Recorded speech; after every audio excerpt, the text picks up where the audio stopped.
Nathan Carpenter, the state coordinator for the Rhode Island Progressive Democrats of America. Nathan, good evening and thank you for joining us.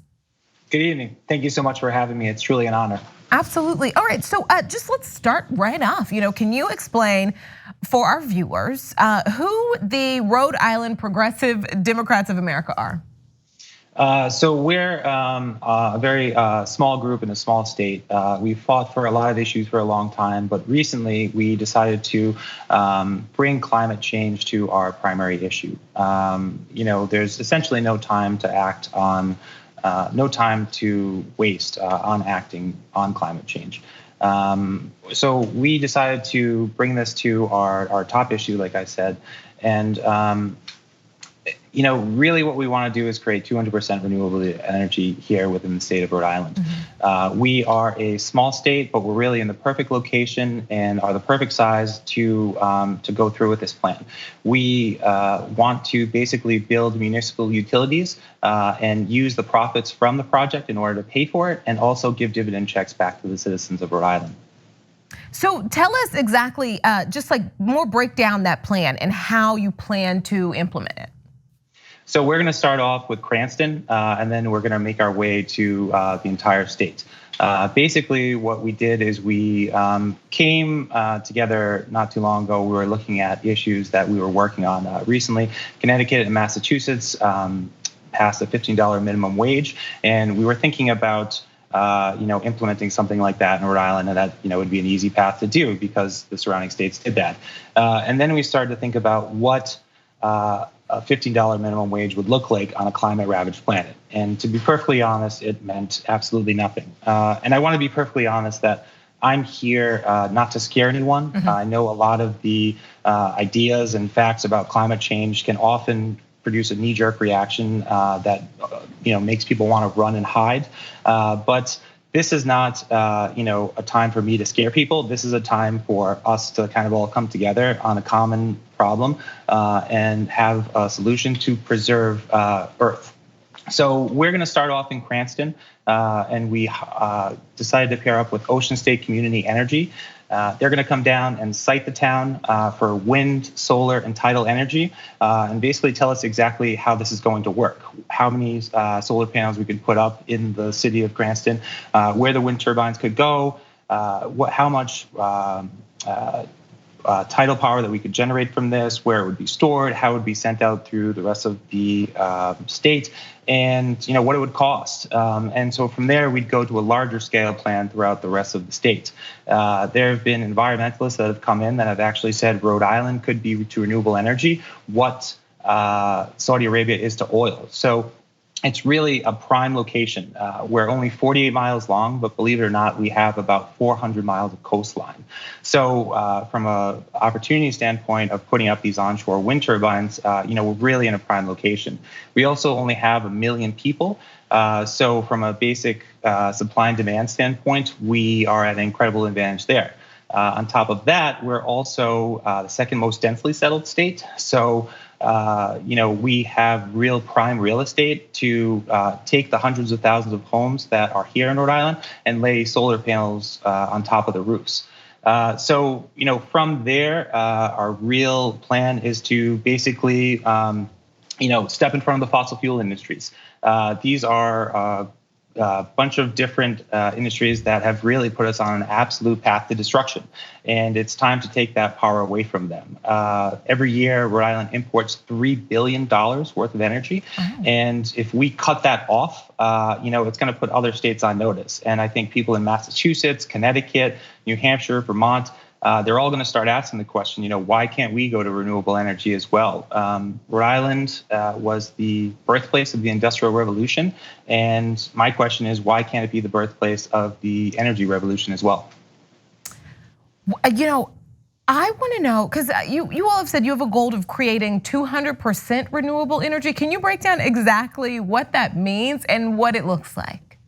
Sure. So This is what the Ocean State Community Energy Group, they're a group of experts that are out of Boston that are going to come down and cite first Cranston and then the rest of the state. So like I said, Rhode Island is a very unique territory because of the fact that, we're located on the ocean. We have all of this ability to create a massive amount of energy from the wind, et cetera. But we don't know for a fact that we can create 200% renewable energy. We're kind of going off what some of the environmentalists have told us. So if we can create 100% and keep all of that profit, sent through municipal utilities, then we have a start. But 200% would mean that we could export it into surrounding states and towns, and really, profiteer off of this energy that we're producing from wind, solar, and tidal.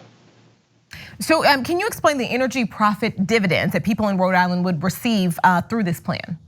Sure. So I think anytime that you ask someone to change, it can be a very difficult thing for someone to do. Even the slightest bit of change from a basic human nature standpoint is going to have some resistance. People don't like change. Mm-hmm. So with dividend checks back, people are incentivized to make this switch. And we're making the idea of switching to renewable energy an attractive one. And after we come up with the state plan and market it to the scale that we want, we're hoping to sell this to every individual in Rhode Island and hope that people really want this. They will want this.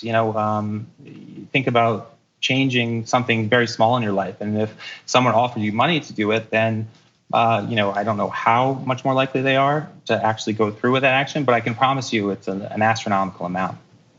So, and we kind of touched on this a little bit, but I want to know just more in detail, why do you think Rhode Island is a good candidate to become the first renewable energy state? This would be a big example for other states, and you mentioned surrounding states and how this could kick off with them as well.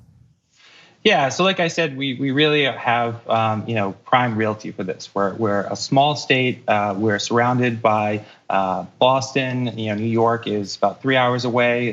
They supply us with about 42% of our energy right now. We're really reliant on surrounding states for all of our energy.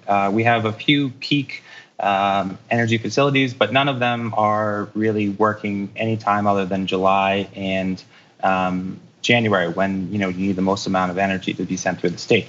So like I said, with having 400 miles of coastline, being the second most densely settled state, and only having 1 million people, I think we're at an extreme advantage to be the first state that is run exclusively on renewable energy. Nathan, tell me a little bit about your role as the state coordinator of the Rhode Island Progressive Democrats. What is your role?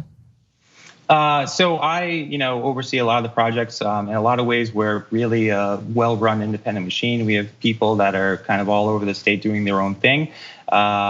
We've fought for a lot of issues. Again, reproductive justice, pay equity, $15 minimum wage. But again, all of those issues, would be nothing on a climate-ravaged planet. If you ever want to be scared and you want to skip a movie, but still, want to be frightened, look at what climate scientists are saying that the world is going to look like in 30 to 40 years if we don't take away, the power from the fossil fuel industries and curb emissions by 45% by 2030.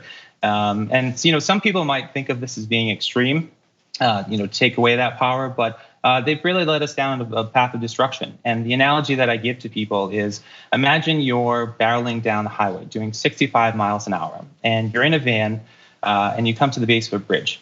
And at the base of the bridge, there's a sign, and it says that there is a 100% certainty that this bridge is going to collapse if you continue over the bridge. So you're in a van with a bunch of loved ones, and you look up this sign, and then you look up at the driver, and he turns to you, and you can see a name tag that says that he's a CEO executive of ExxonMobil.